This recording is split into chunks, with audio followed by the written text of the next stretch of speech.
Bismillahirrahmanirrahim.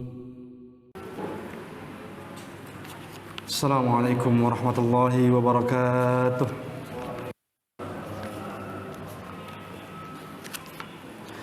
Innal hamdalillah nahmaduhu wa nasta'inuhu wa nastaghfiruh wa na'udzu billahi min shururi anfusina wa min sayyiati a'malina may yahdihillahu fala mudilla lahu wa may yudlil fala hadiya lahu.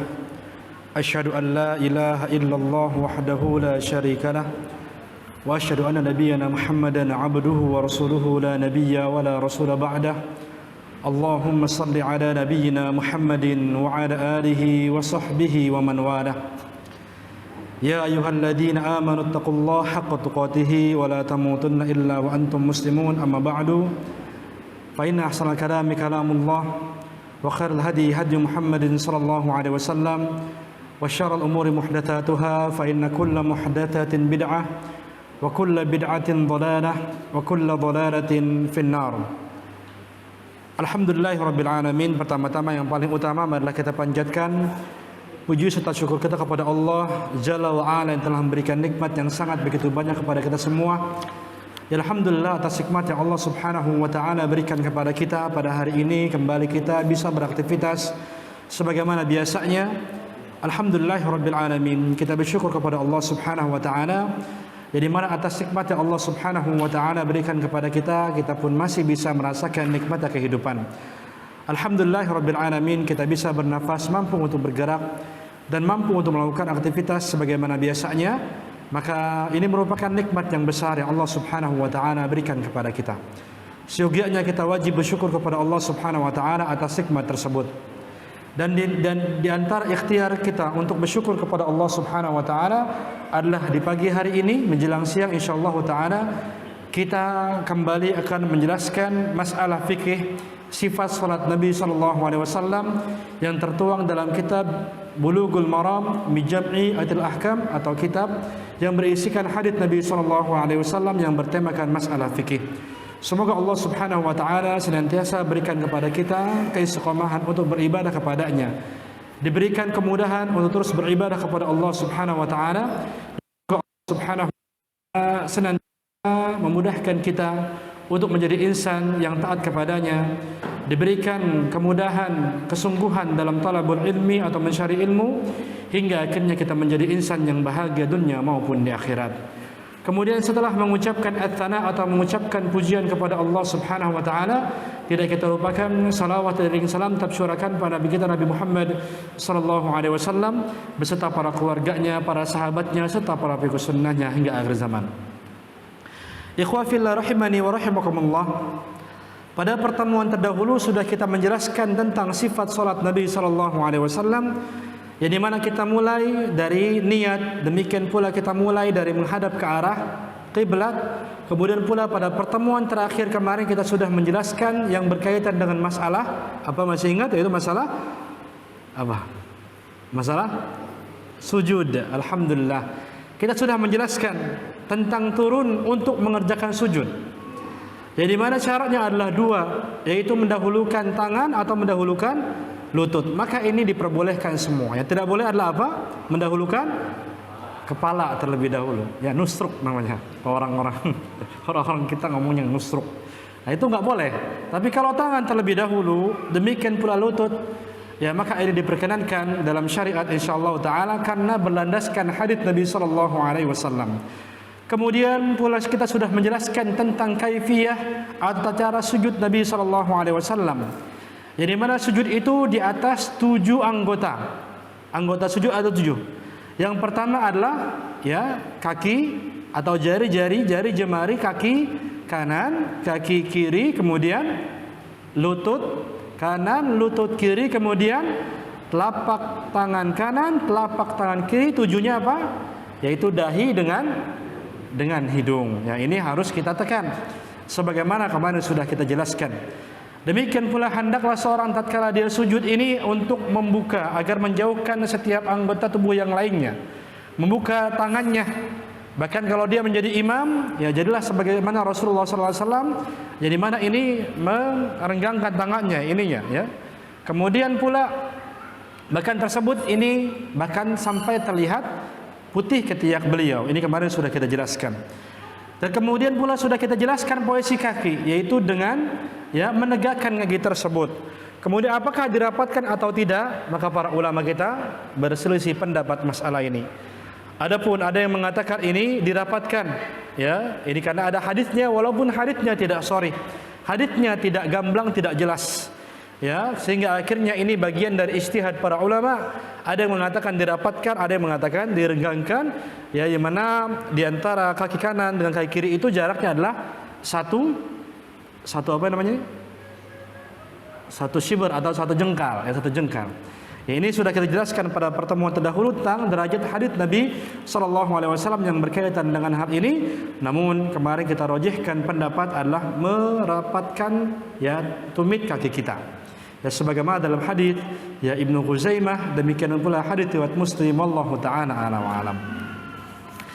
Dan pada hari ini insyaallah taala kita akan membahas masalah ar-raf'u ba'da sujud, atau tatkala kita bangun dari sujud, atau tersebut sebagai al-julus bainas sajdatain, atau duduk di antara dua sujud. Karena kita jelaskan secara terperinci bagaimana tatkala kita ini berdiri, kemudian tatkala kita ruku', kemudian tatkala kita i'tidal, tatkala kita turun ke sujud, tatkala kita sujud, kemudian setelah itu kita ini akan berbicara masalah al-julus ba'da sajdatain atau bainas sajdatain, atau duduk di antara dua sujud. Yang ini merupakan rukun salat. Sebagaimana ini adalah pendapatnya para fuqaha kita. Jadi dikatakan al-Imam Ibnu Qudamah al-Maqdisi. Demikian pula al-Imam An-Nawawi rahimahullah. Mereka mengatakan walidha dhahabal Hanabila wasy-Syafi'iyyah ila wujubi hadza al-julus. Maka para ulama al-Hanabila, ulama dalam mazhab Imam Ahmad bin Hanbal, demikian pula ulama mazhabnya Syafi'i, mereka mengatakan ila wujubi hadzal julus, bahwasanya hukum duduk di antara dua sujud hukumnya adalah wajib atau bagian dari rukun salat. Nah, sehingga tatkala seorang ini meninggalkan sujud di antara dua sujud, maka salatnya apa? Tidak sah karena sudah meninggalkan rukunnya. Maka ini perlu kita perhatikan baik-baik. Nah, kemudian lantas kapankah kita bertakbir untuk kita melakukan al-julus bainas sajdatain? Takbir intiqal ketika duduk di antara dua sujud. Kalau takbiratul ihram, takbirnya kapan? Tatkala kita berdiri. Kalau takbir untuk ruku kapan? Apakah pas berdiri atau mau turun ke ruku? Itu pas mau turun ke ruku. Ini adalah pendapat selamat. Karena para ulama di antara ulama mazhab al-Hanabilah mengatakan kalau kita menggabungkan antara berdiri dengan ruku, ketika kita bertakbir intiqal tatkala ruku, maka tidak sah. Karena ini seperti meninggalkan ruku itu sendiri. Jadi tatkala ruku seperti ini kita angkat dulu, Allahu Akbar, seperti itu. Tatkala kita i'tidal, kita bertasbihnya kapan atau mengucapkan sami Allahu liman hamidahnya? Tatkala bangun dari ruku, sami Allahu liman hamidah, Rabbana walakal hamd. Jadi bukan begini, sami Allahu liman hamidah, tapi dari pas bangun, sami Allahu liman hamidah. Moga-moga ummahat bisa tahu nih karena nggak kelihatan. Jadi pas mau bangun, bukan pas nunggu berdiri. Justru berdirinya itu adalah ketika membaca Rabbana walakal hamd, sebagaimana dalam hadis Nabi SAW riwayat Abu Hurairah. Kemudian setelah kita melakukan tasbih dan tahmid Rabbana walakal hamd, kita pun sujud. Kapan sujudnya? Ketika berdiri atau pas saat sujud? Ketika turun untuk sujud, Allahu Akbar, seperti itu. Nah, kemudian kapankah takbir ketika kita duduk di antara dua sujud? Maka takbirnya adalah tatkala kita ini bangun dari sujud, Allahu Akbar. Jadi bukan ketika sujud Allahu Akbar, atau ketika kita duduk di antara dua sujud Allahu Akbar, tapi tatkala kita mengangkat kepala kita. Sebagaimana dalam hadis Nabi SAW dalam kitab ini nomor 316, dikatakan thumma yukabbir hina yarfa'. Kemudian Nabi SAW yukabbir hina yarfa'u ra'sah. Nabi SAW itu bertakbir tatkala beliau ini mengangkat kepalanya dari sujud. Jadi ketika kita mengangkat kepala kita, ya maka ini sudah dimulainya untuk mengucapkan takbir atau mengatakan Allahu Akbar, ya Allahu Akbar, seperti itu. Nah, inilah yang kita jelaskan ya pada hari ini insyaallah taala. Dikatakan oleh Al-Imam Ibnu Qudamah Al-Maqdisi rahimahullahu taala dalam kitabnya Al-Mughni. Beliau mengatakan yustahabbu an yakuna takbiruhu ma'abtida'i raf'i ra'sihi minas sujud. Beliau mengatakan disukai mengucapkan takbir intiqal tatkala kita ini bangun dari sujud bersamaan dengan mengangkat kepala tatkala kita sujud. Kita angkat kepala nih, kita langsung ucapkan Allahu Akbar. Ingat ya, jangan sampai salah takbirnya.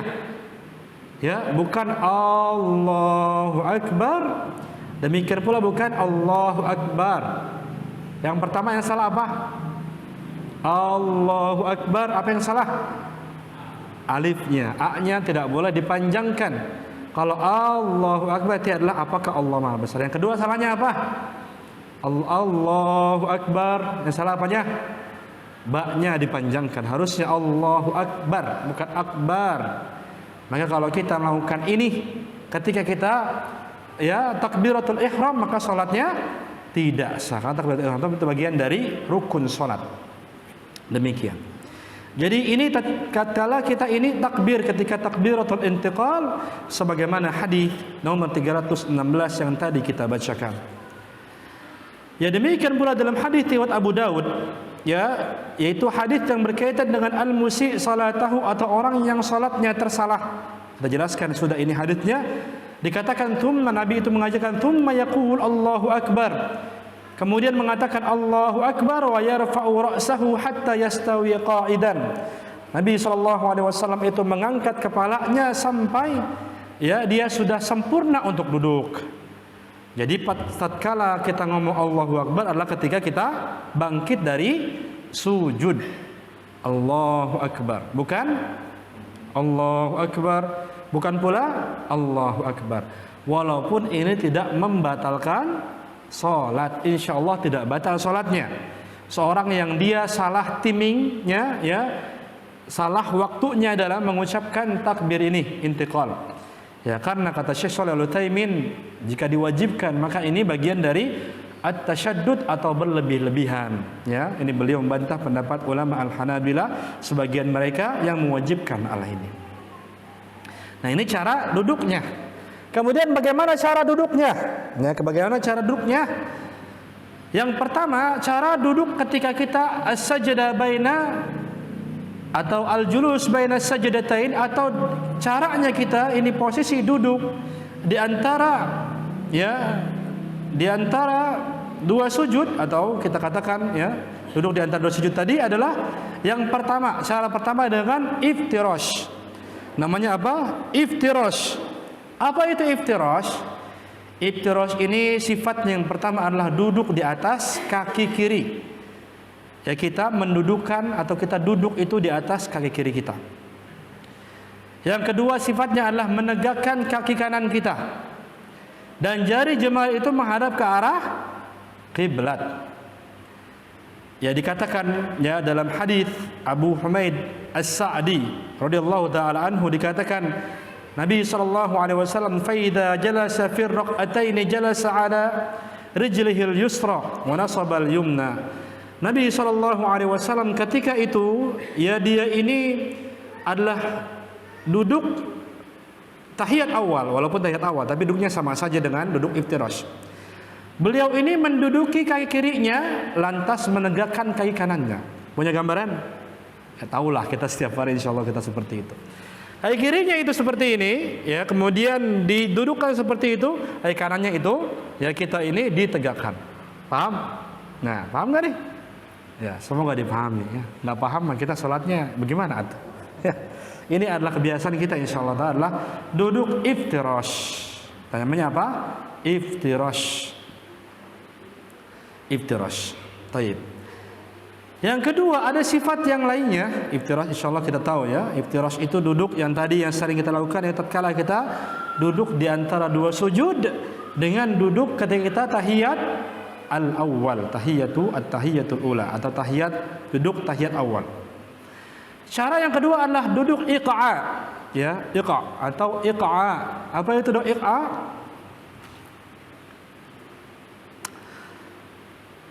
Duduk iqa ini adalah apa yang disampaikan oleh Nabi sallallahu alaihi wasallam. Yang di mana Nabi sallallahu alaihi wasallam itu ya ini mengatakan hal ini. Tahu duduk iqa bagaimana? Yaitu iqa ini ada beberapa macam caranya. Dan Nabi sallallahu alaihi wasallam melarang duduk iqa ketika tatkala salat.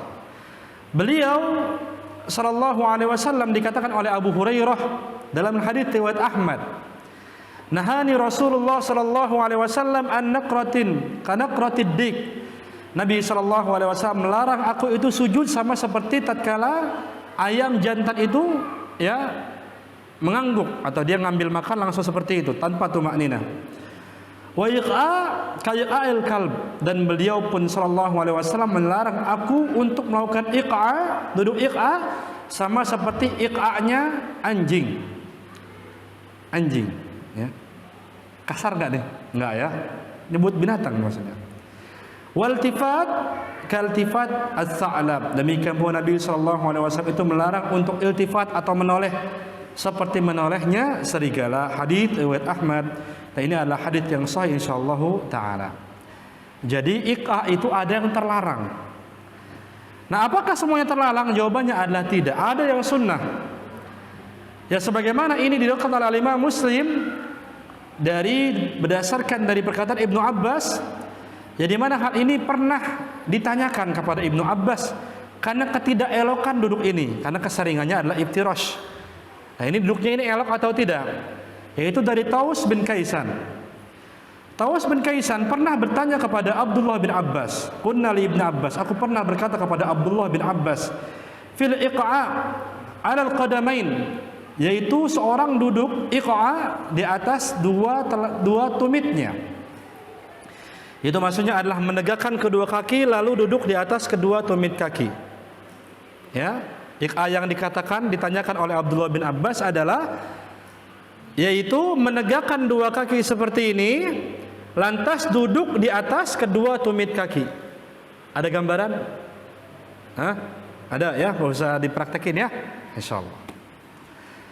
Kemudian ya dikatakan oleh Abdullah bin Abbas pun menjawab hal ini dan mengatakan hiya sunnah, hukumnya adalah sunnah perbuatan Nabi sallallahu alaihi wasallam. Lantas Taus pun mengatakan kepada Abdullah bin Abbas, "Inna lana rahu jufan birrijl," wahai Abdullah bin Abbas, justru kami melihatnya tidak elok dengan pemandangan seperti ini terhadap kakinya. Lantas Abdullah bin Abbas mengatakan, "Bal hiya sunnatun nabiyyik," maka ini adalah sunnah Nabi kalian. Jadi duduk iqa' ini ada yang sunnah, ada yang makruh, tidak boleh dalam salat. Jadi kalau kita ditanya iqa' duduknya itu sunnah atau tidak, diperinci. Ya, diperinci. Ada yang sunnah, ada yang tidak sunnah. Ada yang sunnah, ada yang makruh kata para ulama kita. Yang sunnah apa? Apa yang ditanyakan oleh Taus bin Kaisan, yang dijawab oleh Abdullah bin Abbas, yaitu duduknya sama seperti gini. Ada gambaran? Jadi kan kalau iftirash begini ya, ini kaki, ini maksudnya ini kaki. Kan gini ya kan? Ini iftirash. Kemudian kalau iqa' seperti ini. Ada gambaran semua enggak? Pada bingung semua jajan. Praktek. Baik. Jangan anak yang praktek. Oh, anak muda, tafadhal. Tapi kalau praktek ummahatnya kelihatan, Pak. Masya Allah. Malu anak jadinya nih ya. Senior kita. Masya Allah, jazakallah khairan. Seperti itu kelihatan. Nah, ya ini nanti dulu Pak, mau disorot dulu nih.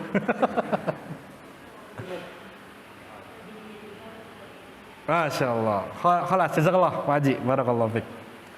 Itu iqa' yang sunnah. Paham ya? Nah, ini iqa' yang sunnah. Tapi ada yang makruh, bahkan dilarang oleh Rasulullah sallallahu alaihi wasallam. Beliau dalam hadis riwayat Imam Ahmad dari Abu Hurairah melarang kita untuk duduk iqa' juga. Seperti iqa'nya anjing. Apa itu bagaimana? Al-Imam An-Nawawi rahimahullahu taala mengatakan an yalsiqa ilyataihi bil ardi wa yansab saqaihi wa yadha yadayhi 'ala al-ardi ka iqa' al-kalb. Yaitu seorang yang menempelkan bokongnya di lantai, di bumi. Lantas kemudian ya dia ini mengangkat betisnya dan kemudian meletakkan tangannya itu di bumi pula atau di lantai juga, seperti iqa'nya anjing. Nah, ada punya gambaran? Jangan Pak Haji, mohon maaf ya, jangan ini mah, jangan Pak Haji.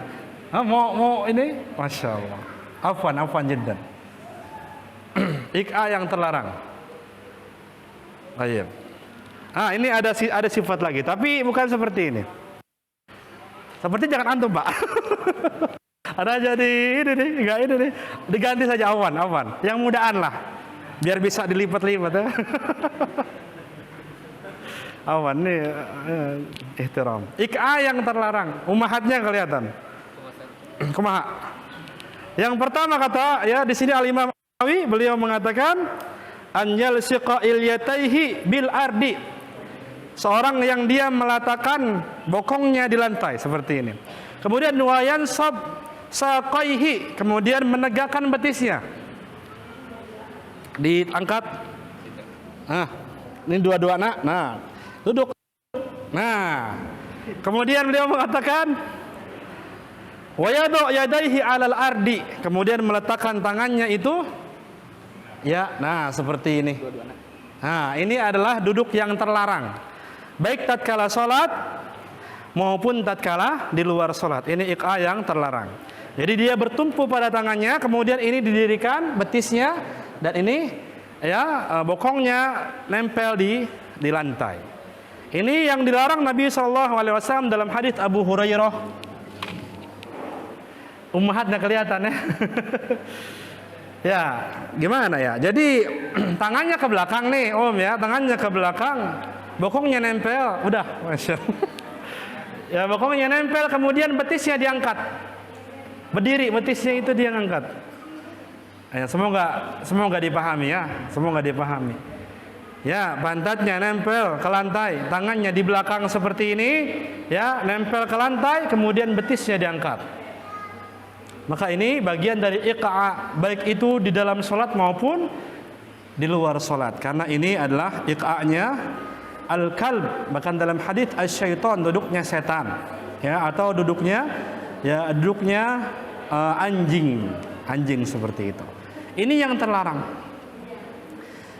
Dan duduk iqa' itu macam-macam tadi saya katakan. Ada yang sunnah, tadi sunnah. Pak Haji Yasin sudah menyampaikan, menjelaskan dan sudah menyontohkan. Ada iqa'anya itu versi yang kedua tidak sunnah, yaitu ketika sama seperti anjing. Kemudian disampaikan oleh para ulama yang lainnya iqa' yang makruh seperti apa? Ada tiga. Versi yang ketiga adalah bi'an yufrish qadamaihi wa yajlis bi'ilyataihi ala aqibaihi, yaitu seorang yang dia ini meletakkan kakinya kemudian mendudukinya. Mohon maaf, Asep lagi Asep. Pak Haji ini kurang ihtiram kalau Pak Haji Asep. Ini sifat yang ketiga, duduk iqa. Bentuk huruf fi. Ini iqa yang versi 3. Yang sunnah hanya satu, ya.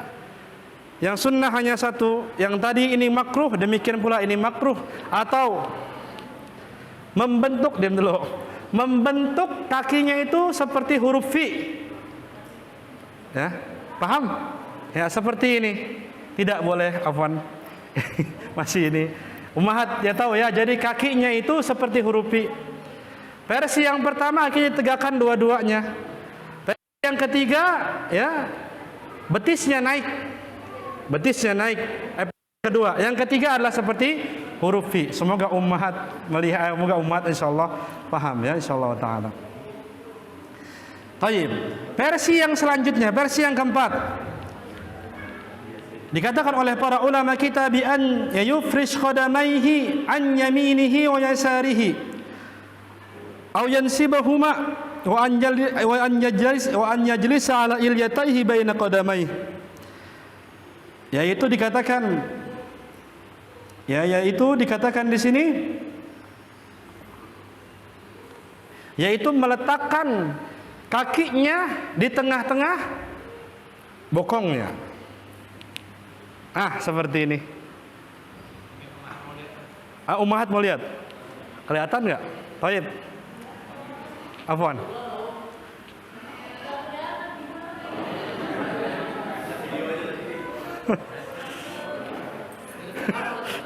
Jadi perhatian ummahat ya.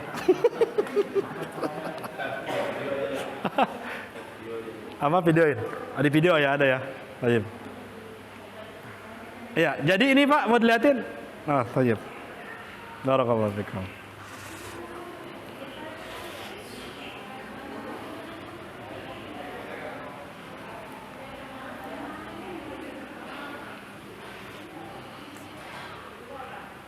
Mau pindah nih Asep pindah? Kurang tinggi juga, mungkin tadi ya.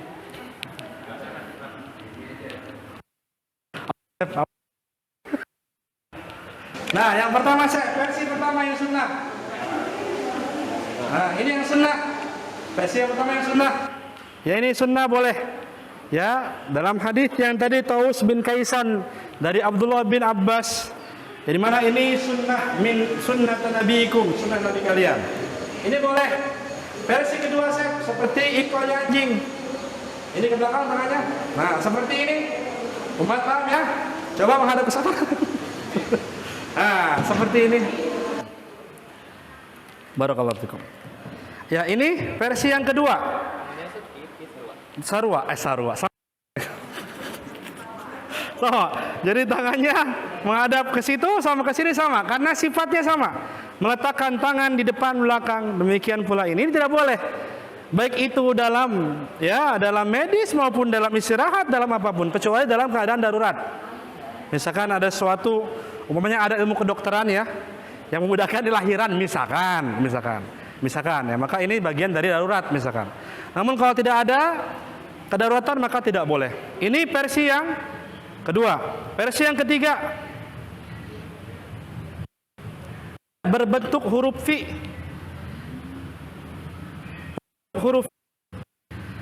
Versi yang keempat ya seperti ini. Ini sama. Kok bisa ya? Nggak bisa. Karena nggak bisa begini.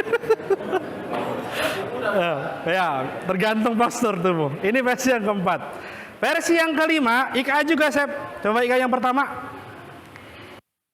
Ya, namun tidak lurus. Coba agak digeser jadi seperti ini kakinya. Bisa nggak? Itu jadi berbentuk huruf seperti ini. Ya. Jadi tidak lurus dia. Seperti ini kakinya. Iya. Seperti ini, tidak lurus.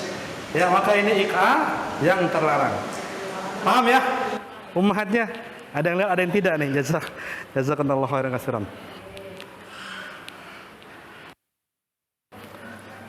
Alhamdulillah. Nah, jadi ini cara kita untuk duduk IKA. Jadi apakah IKA itu sunnah? Jawabannya adalah ya macam-macam, tergantung. Tadi ada 5 versi IKA. Yang pertama sunnah, yaitu hadis Abdullah bin Abbas yang diriwayatkan oleh Imam Muslim, yang kita ketahui dia itu ya seperti ini. Kemudian yang kedua tadi IKA-nya anjing, yang tadi kita sudah praktekkan. Yang ketiga adalah ketika dia ini ya bokong ini di pertengahan dari tumit kita. Yang keempat adalah berbentuk V. Kaki kita ini yang sering kita lihat masyarakat seperti itu, duduk IKA seperti sunnah tapi dia tidak lurus seperti ini. Ya, atau seperti ini. Paham? Nah, yang sunnah di versi 5 ini yang mana? Nomor berapa? Nomor pertama, nomor 1. Jazakallahu khairan. Ini sunnah insyaallah taala sebagaimana adalah pendapat Abdullah bin Abbas. Jadi boleh kita untuk IKA tatkala kita mengerjakan salat insyaallah taala, ini merupakan sunnah yang berarti IKA-nya adalah IKA yang benar wallahu taala a'lam. Ini cara duduk IKA sama iftirash. Nah, kemudian pula dianjurkan tatkala duduk di antara dua sujud, hendaklah kita menghadap ke arah kiblat. Ininya, jari menghadap ke arah kiblat, jari jemari kanannya ya. Atau kalau ada, maka dua-duanya menghadap ke arah kiblat. Ya, sebagaimana dalam kitab Hasyiah I'anatul Talibin. Jadi mana ini merupakan kitabnya para ulama ya Syafi'iyah, dikatakan wa yadhu butuna asabi'iha minha 'alal ardi mutawajjihan lil qiblah. Meletakkan kakinya, jari jemarinya di lantai, kemudian dihadapkan ke arah kiblat. Ini posisi jari jemari kita. Jari jemari ya tatkala kita ini duduk di antara dua sujud. Ayo. Ya, mungkin umahatnya bisa dibawa dulu nih anaknya, Allah keluar, semoga cepat ini. Jazakallahu khairan katsiran.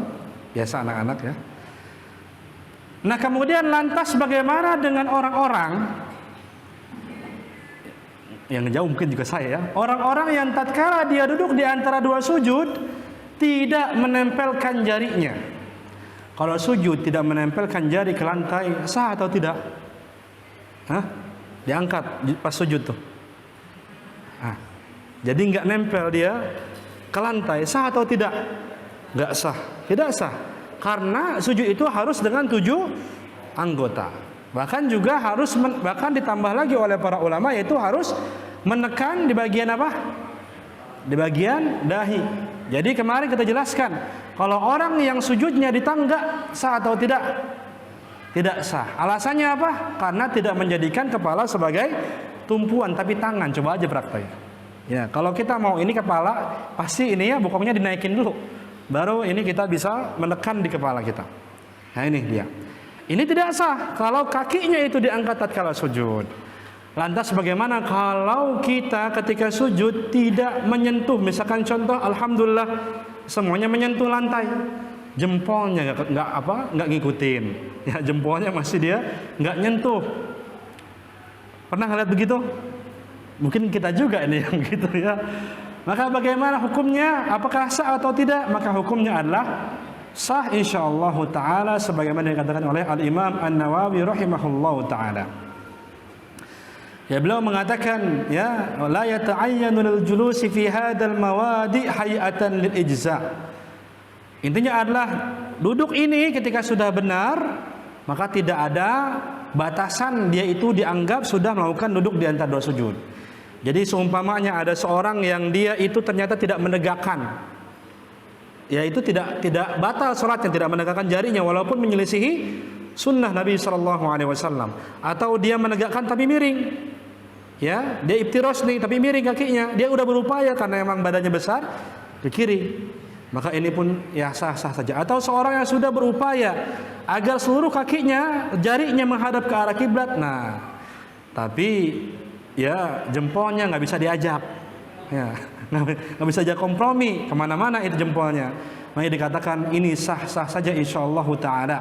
Lakinna sunnah at-tawarruk fi akhir shalah wal iftirash fi ma siwa. Tapi yang sunnah itu adalah mengerjakan sesuai dengan Nabi, yaitu tawarruk ketika tahiyat akhir dan iftirash ketika selain dari tahiyat akhir. Dalam kitabnya Al-Majmu'. Ya, ini jadi beliau jelaskan seperti itu. Jadi ini yang sunnah ya, iftirash sama apa tadi? Iq'a. Yang iq'a versi yang pertama. Kemudian ketika iq'a itu terjadi tadi adalah hukumnya makruh. Bahkan dikatakan hukumnya haram juga. Ada yang mengatakan demikian. Karena Nabi itu ya mentasbihkan atau mengatakan duduk seperti ini sama seperti duduknya anjing. Maka para ulama ada yang mengatakan hukumnya haram, ada yang mengatakan makruh. Namun Al-Imam An-Nawawi mengatakan walaupun seperti itu ini tidak sunnah, menjadi sunnah dan ini berdosa. Ya, namun ya salatnya tetap sah. Kalau terus-terusan maka ya kan dia akan berdosa karena dia tidak mengikuti sunnah Nabi SAW. Maka berupayalah kita untuk ya terus ikuti sunnah Nabi SAW dan jangan pernah melakukan iqa' lagi kecuali versi yang pertama. Kemudian bagaimana kalau di samping kita ada orang yang seperti itu? Pernah lihat di masyarakat kita iqa' ya yang seperti ini huruf fi? Pernah? Bukan pernah lagi, sering, ya kan? Maka Imam Ahmad rahimahullah taala mengatakan, tatkala kita melihat seorang yang dia tersalah dalam sholatnya, misalkan contoh dia tidak tumaini dan lain sebagainya, dan kita mendiamkannya sampai dia pergi, kita pun ikut berdosa bersamanya. Kasih tahu, bukan kasih tahu, dosa nih. Antum dosa mulu setiap hari, ngaji makanya tiap hari Minggu, jangan gitu juga ya. Pak gini aja Pak, begitu lebih enak Pak daripada begini dan seterusnya. Maka mudah-mudahan kita bisa untuk menyampaikannya dengan lemah lembut insyaallah kepada masyarakat kita insyaallah ta'ala. Nah, demikian. Ini cara untuk ya kakinya. Nah silakan nanti antum kalau ditanyakan ya, untuk antum tulis dulu nih ya. Nanti baru kita akan buka sesi tanya jawab. Tadi kita sudah jelaskan tentang mengangkat tentang kapan takbirnya. Kita pun sudah menjelaskan tentang duduknya. Ya, tentang duduknya bagaimana tadi ada dua, yaitu iftirash sama iqa. Kemudian yang tadi kita jelaskan barusan adalah posisi jari kaki. Yang selanjutnya adalah posisi tangan kita bagaimana. Nah, bagaimanakah posisi tangan kita? Apakah di atas paha, ataukah di atas lutut, ataukah kita menggenggam di atas paha atau menggenggam di atas lutut? Kalau antum bagaimana kira-kira? Menggenggam apa meletakkan? Ingat ada perbedaan antara menggenggam sama meletakkan. Kalau menggenggam misalkan ketika kita bersidekap, genggam itu ya dipegang tangannya seperti ini, genggam nih. Ya. Ada yang meletakkan al-wad'u, yaitu seperti ini meletakkan. Nah, antum meletakkan apa menggenggam kira-kira? Menggenggam itu berarti mencengkeram gitu atau begini tangannya. Kira-kira mana itu? Malu-malu kucing nih. Genggam apa meletakkan? Masya Allah, jazakumullah khairan katsiran. Ya, yang tepat adalah meletakkan bukan menggenggam. Meletakkan bukan menggenggam. Dikatakan dalam hadis Wa'il bin Hujr, ya tulis ya, jangan sampai terlupa lagi kita pas sholat. Pas lagi ini, iya tadi gimana ya dia? Akhirnya mikirin begitu kan pas sholat. Dikatakan, "Tsumma qa'ada waftarasha rijlah al-yusra." Nabi sallallahu alaihi wasallam ketika duduk di antara dua sujud, demikian pula duduk tahiyat, maka beliau pun duduk iftirash di atas kakinya yang sebelah kiri. Wa wada'a kaffahu al-yusra ala fakhidih. Demikian pula ya Nabi sallallahu alaihi wasallam pun meletakkan tangannya, ingat meletakkan tangannya yang kiri di atas ya, di atas lututnya yang kiri apa kanan? Yang kiri juga, jangan begini ya deh. Silang jadinya. Yang kiri, kanan ke kanan, kiri ke kiri seperti itu. Jadi kita diperkenankan untuk meletakkan dalam hadis itu meletakkan di atas paha. Atau ya dikatakan dalam hadis yang lainnya waruk batihi. Demikian pula di atas lutut begini berarti. Jadi boleh begini, boleh begini. Ya, jadi dua-duanya boleh. Ya, demikian boleh kita menggabungnya. Bagaimana cara menggabungnya? Al-Imam Al-Khatib Asy-Syirbini dalam kitabnya Al-Iqna beliau mengatakan, wa yajlisu muftarishan li itba'in Nabi sallallahu alaihi wasallam, li ittiba'. Yaitu seorang itu disunnahkan untuk ya duduknya iftirash mengikuti sunnah Nabi sallallahu alaihi wasallam. Wadi'an kaffaihi ala faqidaih, yaitu meletakkan kedua telapak tangannya di atas pahanya, qariban min rukbataih, yaitu dekat dengan lututnya, bihaitu tasamahuma ru'usul asabi, yaitu ketika ujung jari kita ini bertepatan dengan lutut kita. Jadi misalkan ini adalah ya lutut kita ini paha, ini lutut. Maka diletakkan seperti ini. Paham ya? Jadi boleh seperti ini, boleh begini, demikian pula boleh yang seperti ini. Paham? Rindom? Nah, seperti jadi ya, atau dalam kata lain itu di antara paha dengan lutut. Maka boleh insyaallah taala. Di lutut boleh. Dalam hadits riwayat Nasa'i ya, di paha juga boleh. Dan demikian pula dalam hadits riwayat Nasa'i, demikian pula di antara mereka. Ya, yaitu kita di paha juga, di lutut juga seperti ini. Ya, ini pun boleh insyaallah taala. Nah, kemudian pelajaran yang selanjutnya Ini posisi tangan ya. Yaitu tadi posisi tangan adalah meletakkan di atas paha, mendekati lutut, jarinya pas di lutut. Ya, meletakkan tangan kita itu di atas paha, mendekati lutut, jarinya pas di lutut. Ini tadi kita gabungkan. Kemudian lengannya gimana? Maka lengannya dirapatkan ke paha, bukan begini, ya, atau begini, ya, seperti sujud. Dirapatkan di paha, dan siku berada di pangkal paha. Siku kita berada di pangkal paha. Sebagaimana dikatakan oleh Syekh Shalih Al-Utsaimin rahimahullahu taala dalam kitabnya Asy-Syarhul Mumti', beliau mengatakan amma binisbatin lil yusra. Adapun tangan yang kiri, ya, demikian pula yang kanan kalau duduknya iftirash. Fatakun mabsutah madmunah al-asabi' muwajjihah ilal qiblah, yaitu kita ini membuka tangan kita, meletakkan tangan kita seperti ini. Jadi bukan begini. Kemudian madmunah, tangannya biasa aja seperti ini. Jadi bukan begini. Kalau begini namanya tadi apa? Mencengkram, memegang. Kita hanya meletakkan seperti ini. Muwajjih ilal kiblat, tangannya dihadapkan ke arah kiblat. Wa yakunu tarful mirfaq inda tarfil fakhad, dan jadikanlah siku kita ini berada di pangkal paha kita. Bimakna la yufarrij, jangan kita mengangkatnya seperti ini. Bal yadummuha, tapi hendaklah kita tempelkan. Ada gambaran? Ada ya, insyaallah taala. Jadi ya soalnya jangan aneh-aneh gitu. Pak Fitiras kita begini gitu kan sendirian. Ya atau begini. Enggak, tapi seperti biasa saja insyaallah taala. Ya, lengan kita nempel ke paha ya, dan ini sampai ke pangkal paha, insyaallah ini sudah kita ketahui bersama biidznillah taala. Nah, ini yang berkaitan dengan ya posisi tangan tatkala kita ini mengerjakan duduk di antara dua sujud. Ya, duduk di antara dua sujud. Kemudian pula ya dalam hadis yang selanjutnya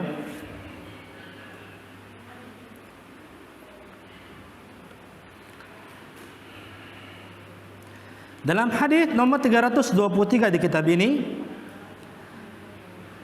Al-Imam Ibnu Hajar Al-Asqalani rahimahullah ta'ala membawakan kepada kita tentang doa yang warid atau doa yang datang dari Nabi SAW ketika kita duduk di antara dua sujud. Ya, dikatakan dalam kitab ini ya 323. Wa ani bin Abbas radhiyallahu ta'ala anhuma, dari Abdullah bin Abbas, semoga Allah Subhanahu wa taala meridai mereka berdua. Anna an-nabiy sallallahu alaihi wasallam kana yaqulu baina sajdatain. Nabi sallallahu alaihi wasallam sungguhnya ketika sujud duduk di antara dua sujud beliau mengatakan, Allahumma ighfirli warhamni wahdini wa'afini wa'fu anni warzuqni, ya warzuqni. Ini adalah diriwayatkan oleh para ulama ya ahli hadis, kecuali Imam Nasa'i, Ashabus Sunan seperti Al-Imam At-Tirmidzi, Abu Dawud, Ibnu Majah ya, dan juga para ulama-ulama yang lainnya. Ibnu Khuzaimah ya. Nah, sehingga memang dalam hadis Nabi sallallahu alaihi wasallam itu banyak redaksi yang berkaitan dengan doa duduk di antara dua sujud. Bagaimanakah yang warid atau bagaimanakah doanya itu yang datang dari sunnah? Yang pertama dalam hadis riwayat Ibnu Majah adalah perkataan Rabbighfirli Rabbighfirli Rabbighfirli Rabbighfirli. Ya, ini adalah lafaz doa duduk di antara dua sujud yang pertama, Rabbighfirli Rabbighfirli. Ini boleh kita pakai. Atau yang kedua adalah yang ini, Allahumma ighfirli warhamni wahdini wa'afini warzuqni. Ya, hadis riwayat tadi sudah saya sampaikan Abu Dawud. Ini boleh. Enggak, ini boleh insyaallah taala. Mau ditulis? Ya. Tadi ya hadis yang pertama, bacaan yang pertama Rabbighfirli 2 kali.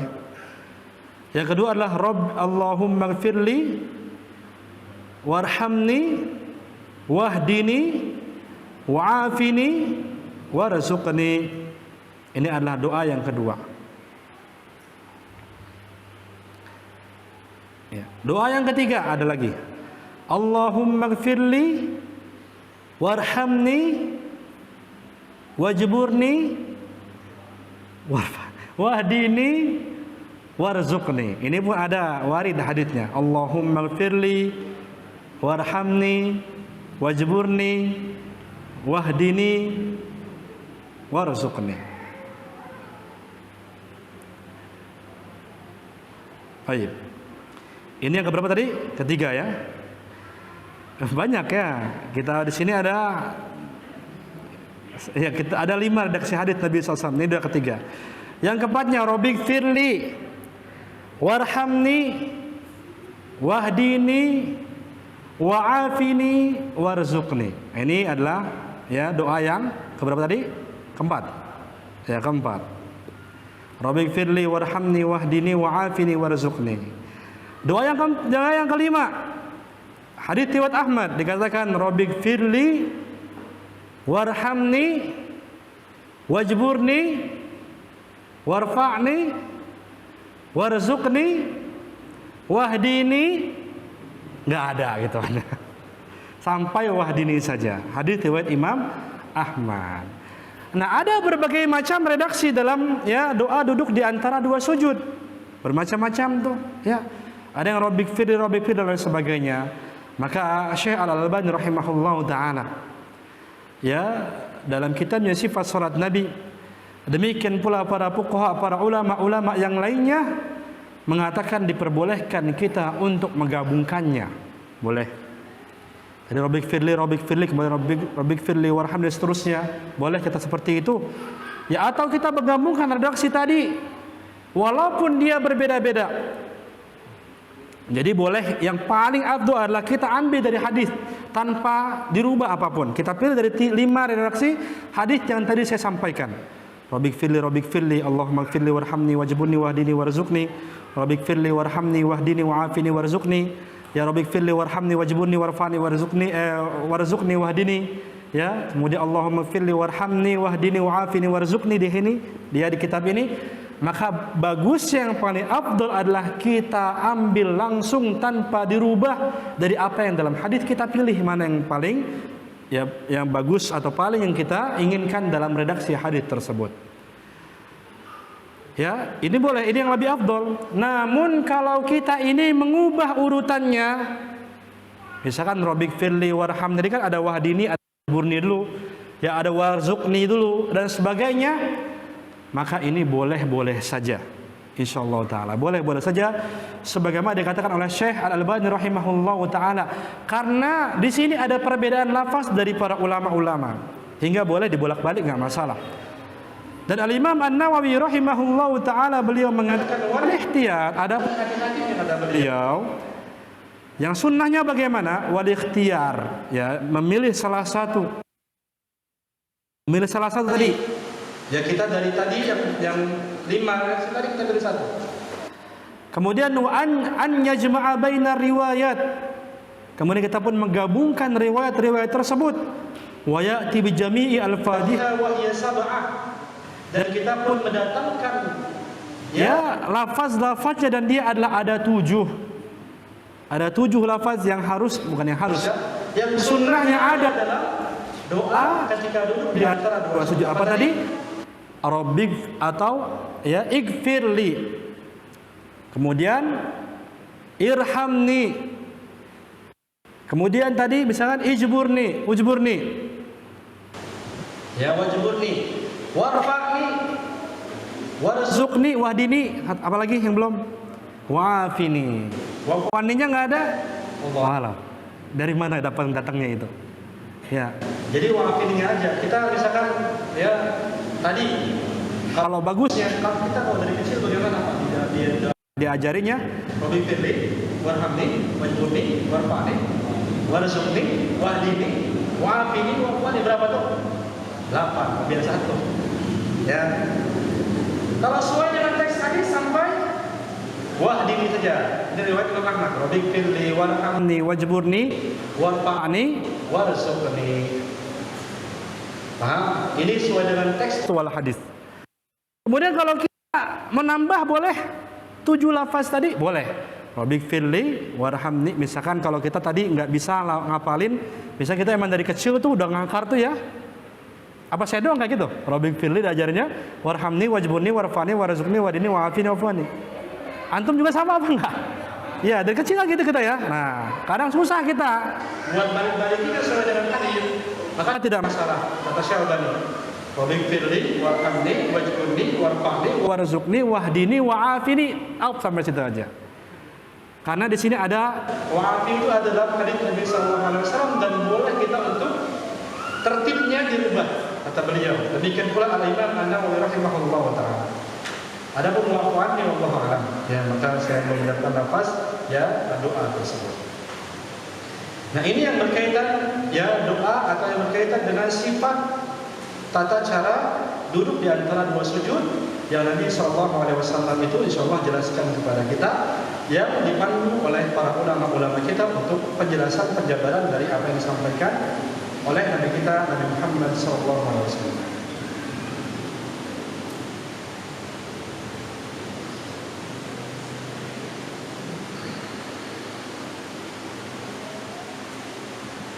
Ya, barakallahu fikum. Ini mungkin yang kita sampaikan. Jazakallahu khairan katsiran. Terima kasih kepada ikhwan dan juga akhwat fillah yang pada hari ini sudah bisa hadir di kajian kita pada hari ini tentang masalah sifat salat Nabi sallallahu alaihi wasallam. Insyaallah di pertemuan selanjutnya kita pun akan masalah ini ya selanjutnya lebih detail باذنillah taala. Barakallahu fikum. Kita akhiri, kurang lebihnya saya mohon maaf. Subhanakallah wa bihamdika asyhadu an la ilaha illa anta astaghfiruka wa atubu ilaik. Aqulu ma tasma'un. Assalamualaikum warahmatullahi wabarakatuh.